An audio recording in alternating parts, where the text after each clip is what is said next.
G'day legends. With everything going on in the Middle East at the moment and what it's done to fuel prices, who knows where it's going to end next. Also, with power outages becoming more common these days, something like this makes a lot of sense. So this is the ALLPOWERS S2000 Pro. It's 2,400 watts. It is 1,451 watt hours capacity. And big thanks to ALLPOWERS for sending this unit out for review. And one thing I genuinely appreciate about working with ALLPOWERS, they let me actually speak freely about their products. So they don't give me a script. They say just take the item, try it out, do a video on it. No fake hype, say what you like. Tell us the bad points, tell us the good points. And honestly, that's one of my favorite things about doing videos on their products. I can just tell it how it is. So what this thing is, basically, it's a portable power station. Think of it as a silent generator. It runs off battery, it charges from the wall, your car, or from solar. So there's no fuel, there's no fumes, and there's actually no noise. So you could use this thing at 2 o'clock in the morning and not bother anybody. And honestly, once you use one of these things, normally generators start feeling prehistoric. So generally there's no maintenance on these units. Because fuel prices, we're not going to know what's going to happen with the Middle East situation, how bad are they going to get. But solar, your fuel comes from the sun. It's free and there's no panic at the Bowser. Just plug in the solar panel and you're off. You are getting 1,451 watt hours capacity, 2,400 watts of pure sine wave inverter, which has a 4,000 watt surge. You can go up to 1,000 watt solar input and it charges very fast. And honestly, for the price, it's pretty impressive. So where this thing shines, it's perfect for camping, van life, road trips. You get power outages at your house, it's great for that, and also job sites. Okay viewers, now this is the part that you want to see what this thing can do. Okay, now I'll turn it on. Okay, see it's 100%. Right, now I've got an urn. Now this is rated at about 1,050 watts, something around then. Now you got a double Ryobi charger. This is probably 200 to 300 watts, somewhere in that range. Got a kettle. This is about 1,500 watts. And we've got a toaster. This is around, I think, 700 watts. Okay. Now I'm going to run these things and show you how this thing performs. Okay, now I should just show you the app while I'm doing this, actually. So I'll open the app up. Okay, so the Bluetooth's off. Now I'll push that button and you see the Bluetooth is on. Hit add, then go next. Scanning, and you see there it's got ALLPOWERS S2000 Pro version 2. So we connect.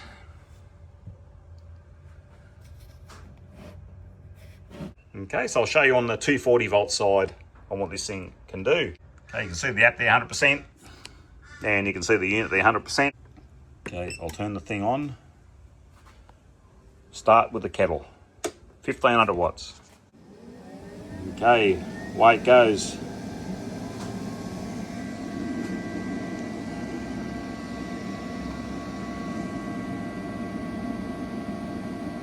You see there 1,512 watts,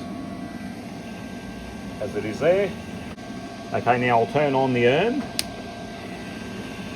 Now that's also the urn going. Now we see 2,400, so now that is over the rated capacity of this unit. So right now, that is going 2,463 watts, 65. On the app as well, you can see it there, 2,464 watts. Okay, so it's just that one going. and that one going. See there's water in there. See the light on. Okay, see that's on. And you see the kettle is on as well. Okay, and there's water in there. So we've got an urn and a kettle going. So that right there is over said capacity. So 2400 watts there. It's just thrown out right now. So it's finally got hot and it's thrown out. Okay, so it's not bad. It's been going for a while. Start her again.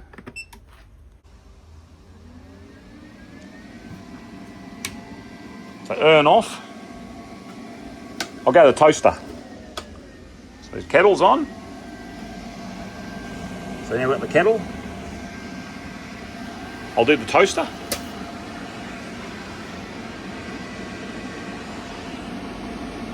At 2192 watts.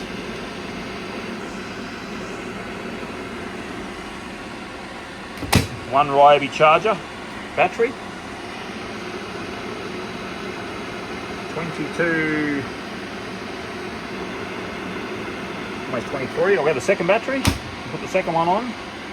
Okay, we got 2 batteries charging, and we're at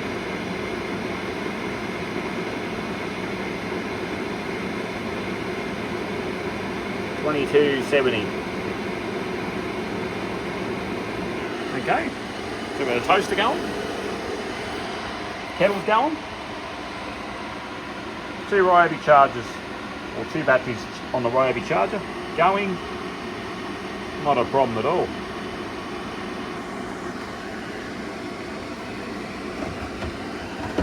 Turn that off. Turn the toaster off. We'll try the urn again.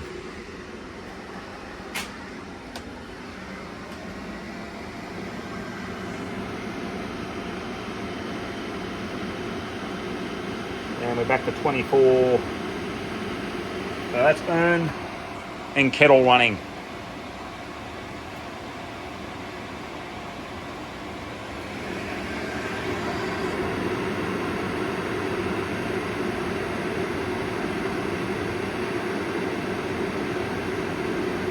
I wonder if she trips out again. I'll just keep it going. But as you can see, it's chewed the power, okay? It absolutely has. Now you just got to limit what you use, doing this sort of stuff. Boiling kettles. You probably want to restrict this sort of stuff to gas, gas stove. This is almost boiled now. There we go, it has boiled. The kettle's kicked out, so the kettle's done. Now you can see the urn. The urn's pulling 984. So so there you go. And it works very, very well. Like to have a cup of coffee now. Okay, viewers, now here it is running all on the 12 volt side of it. So you got the 12 volt, you got a fridge, which is running. This is the little fridge. Little console fridge running here. I've got a flat out at the moment. Okay. Then I've got this is like a little King's light. It's on charge. Okay, so all the holes are full. Okay, so all the 6 outlets all up. You got 2 USB-Cs and you got 4 USB-As. Okay, but I've got the USB-A plugs that come to the USB-C outlets. So you can see there the King's light is charging as well. Now here is my iPad. It's plugged in as well, charging. Okay. There we go, the output. We're pulling 80 watts altogether. Now that's including the fridge and all these 6 items. So you got 2 Bluetooth, 2 speakers, like two, they're charging. Got them, and then also the phone, which I'm recording on, and you can see there is the cable that's plugged into my phone. Okay, which is also charging. Okay, now just an idea for you guys with the vans. Now, you know, if you don't feel confident in installing an electrical system, this could be your answer. So now here's an example. I've got this in the van, okay? Now, there's a dual battery. There's another battery I have in the van. Now, this thing is charging off that battery. Okay, it's just on 12 volt. It's plugged in on 12 volt there, 109 watts going in on just on the 12 volt input. Okay, so, or you can get like a cigarette lighter 12 volt adapter plug to one of these. And simply when you turn your vehicle on, it'll start charging. So if you've got a car, a sedan, whatever it may be, you've got a fridge in your vehicle, this thing is perfect if you do not want to do a 12 volt installation in your vehicle. You know, if you're not confident or you trade your vehicle in quite regularly, this thing, you just unsecure it, take it out, change vehicles. That's how easy it is. In addition to a dual battery setup as well, this is a bit of an example you can do. Okay, just in a van, if you do not want to do a setup, like I didn't want to do on this van, because I carry things around this van and I left it as a van that I can use, and I only carry around a few essential items, like a little fridge, another battery, and now I've got that thing. That's where it leaves in the van. Any type of van you can use it for. No worries. If you want to swap vehicles, it's not very heavy. It probably weighs 13 kilos. And here are the specs of the unit if you want to pause the video here. But that's it there. Pretty light. It's not too bad, and it's quite compact. So there it is on 12 volt. Okay, now I've just plugged in the 240 volt as well. So now let's have a look how fast this thing charges. Now this is on 12 volt and 240 volt. So this is dual charging. Let's have a look. So there's the cord there for the 240. See it in the back. And this is 12 volt at the front. And we are charging .